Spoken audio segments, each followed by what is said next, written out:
bom dia! Pesquisas mostram que o auxílio emergencial compensou a perda de renda dos brasileiros na pandemia. A pobreza está no menor patamar da história. Presidente Jair Bolsonaro sanciona projeto que regulamenta a distribuição dos recursos do Fundeb. E veja também, fragata Independência da Marinha retorna ao Brasil com 200 militares que estavam em missão de paz no Líbano. Hoje é segunda-feira, 28 de dezembro de 2020. O Brasil em Dia já está no ar.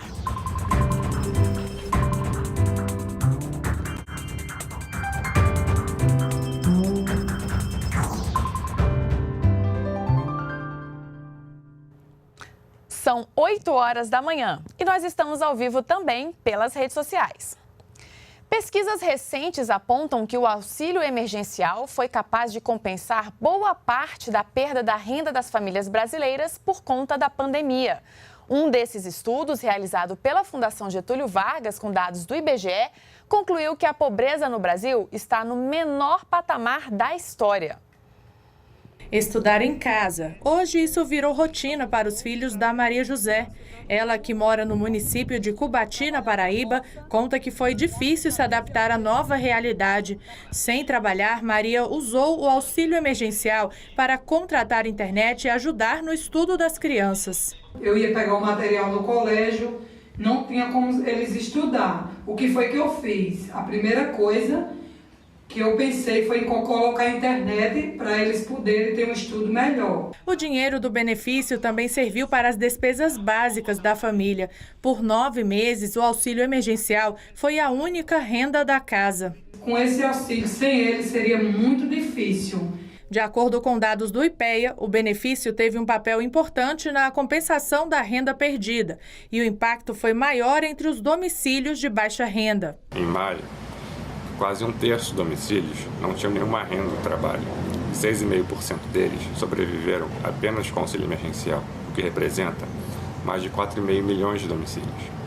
Em outubro, ainda 3,25 milhões de domicílios sobreviveram apenas com auxílio emergencial, o que mostra o papel que o auxílio teve na minimização dos efeitos da pandemia sobre a economia. Os programas de transferência de renda, como o Bolsa Família, também evitaram que a pobreza aumentasse durante a pandemia. Um estudo da Fundação Getúlio Vargas aponta que 15 milhões de brasileiros saíram da linha de pobreza até agosto de 2020. A nova configuração dos programas sociais foi suficiente para reduzir a pobreza em praticamente 10 pontos percentuais. O auxílio emergencial chegou diretamente a 68 milhões de brasileiros.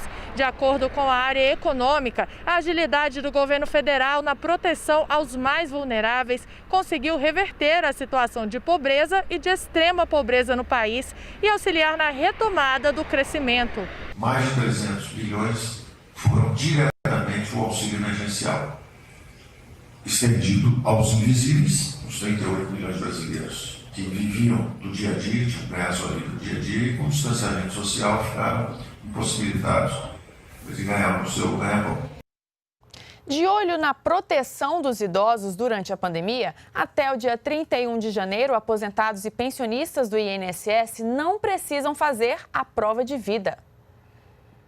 Está na rotina de quem é aposentado ou pensionista, ir até o banco, mostrar a identidade e provar que está vivo. A obrigação anual que garante os benefícios do INSS atualiza o cadastro e previne fraudes contra o sistema. Geralmente, isso é feito entre os meses de março e outubro, mas em tempos de pandemia, o governo liberou a exigência e já estendeu o prazo inicial, que terminava em outubro. A prorrogação garante por mais tempo o pagamento dos benefícios sem a necessidade de recadastramento. O prazo agora termina no dia 31 de janeiro, mas a prova de vida não está proibida. O segurado que quiser pode ir normalmente ao banco, só precisa agendar antes para evitar aglomerações. A pensionista Dona Maria Augusta tem pressão alta e dificuldades de locomoção. Para não ter a aposentadoria cortada, fez a prova de vida em outubro. Ela aprovou a decisão. Vários beneficiários, como eu mesma, com dificuldade de locomoção e com pressão alta, estou sujeita a pegar o vírus Covid-19. O governo federal trabalha na implantação de uma nova prova de vida digital, que seria realizada de casa, pelo celular ou computador. O projeto piloto já está em teste. Assim que esse projeto piloto for finalizado, ele será estendido para toda a administração pública federal, para todos os servidores que se enquadram e precisam fazer anualmente a sua prova de vida. O presidente Jair Bolsonaro sancionou o projeto de lei que regulamenta o novo Fundeb. Vamos ao Rio de Janeiro, o repórter Tiago Pimenta conta pra gente. Bom dia, Tiago. Oi, Manu, bom dia.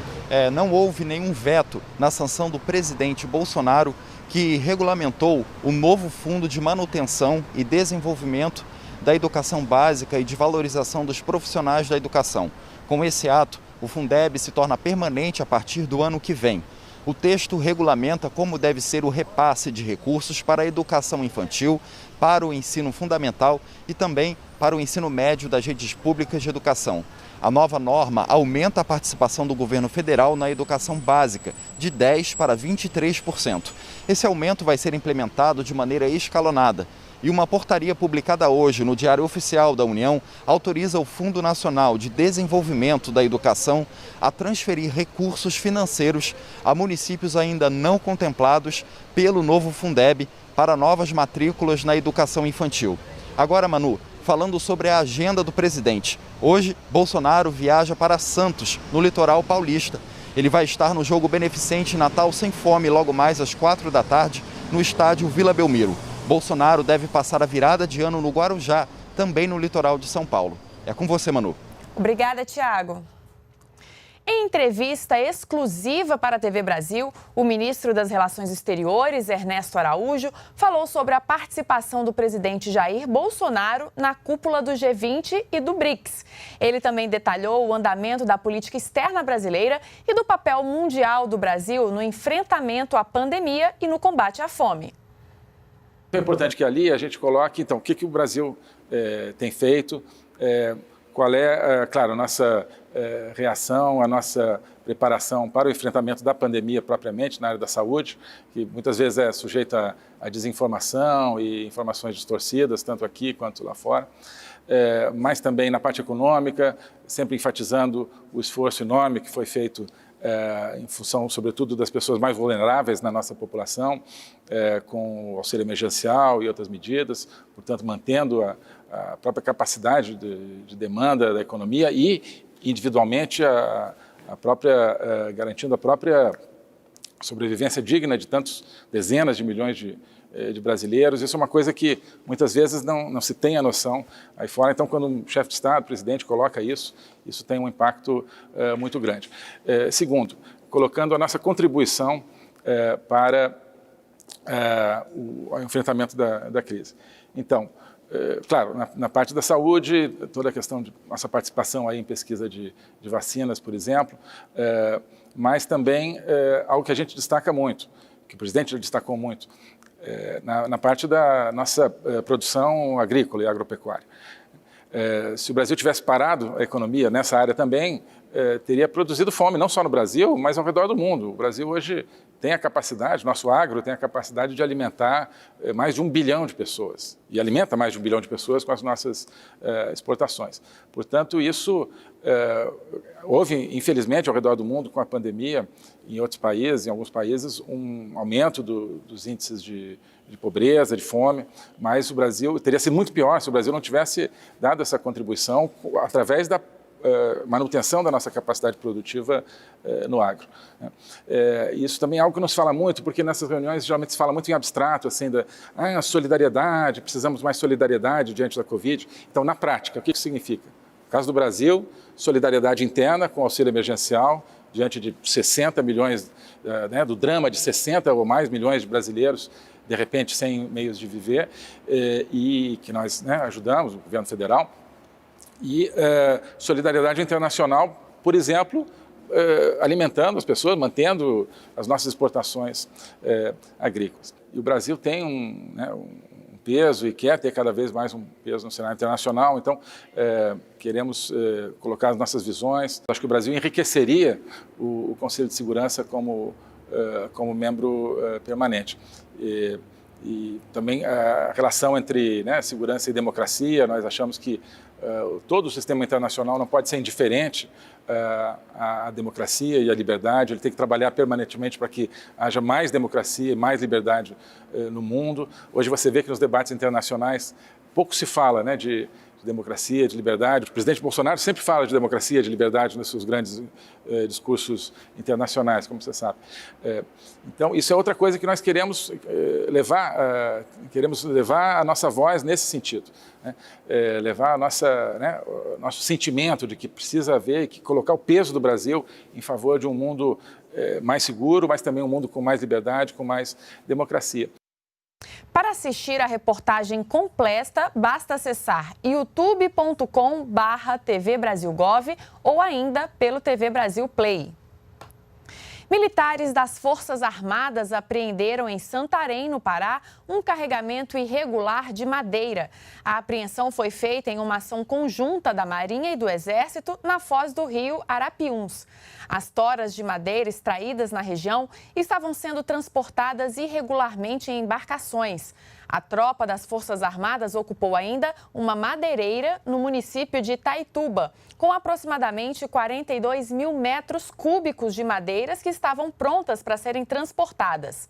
A ação faz parte da Operação Verde Brasil 2 e contou com o apoio logístico da aviação do Exército.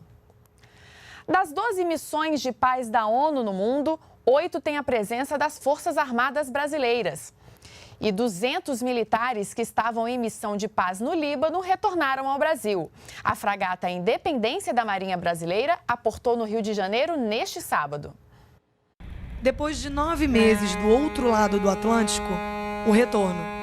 A fragata Independência da Marinha Brasileira aportou no Rio de Janeiro na manhã de sábado. Um sentimento de gratidão e dever cumprido agora, fechando a missão da melhor forma possível, tendo feito nosso trabalho de maneira excelente, chegando em casa agora todos sãos e salvos. No estacionamento da base naval, o aguardado encontro, com a sensação de dever cumprido. A gente fica preocupado, tanto na missão como aqui em casa, né? Saber como é que está o familiar, como é que está a esposa, a família, filhos. Quer dizer, foi um período muito complicado para a gente, mas graças a Deus conseguimos cumprir a nossa missão. Ano novo será repleto de felicidade, né? Com a família completa. Os 200 militares que voltam ao Brasil na fragata Independência participaram da missão de paz da ONU no Líbano. Lá, eles atuaram para coibir a entrada de armas e drogas no país, além de dar apoio e treinamento à Marinha Libanesa. O Brasil sai da liderança da Força Tarefa Marítima, que passa para a Alemanha no início de 2021. Portanto, os nossos meios irão focar, de acordo com a Estratégia Nacional de Defesa, essas ameaças que estão mais próximas de nós, empregando os meios que nós temos, com a segurança marítima no nosso entorno estratégico, nossa região, da América do Sul, do Caribe, do Atlântico Sul, e do Golfo da Guiné. Durante o período no Líbano, a fragata brasileira escapou da explosão em Beirute, em agosto deste ano, que deixou mais de 200 mortos e 6.500 feridos. A embarcação havia saído horas antes e estava a 16 quilômetros do porto, onde tudo aconteceu. Como ajuda humanitária, o Brasil enviou alimentos, remédios e insumos básicos de saúde aos libaneses. Nós estávamos próximos ali e podemos observar de longe, o que estava acontecendo. E realmente foram momentos bastante apreensivos e que nós acompanhamos de perto o que aconteceu ali no porto de Beirute naquela data de 4 de agosto. O Brasil em Dia fica por aqui. Nos acompanhe também pelas nossas redes sociais. Uma ótima segunda-feira para você e nos vemos amanhã. Até lá!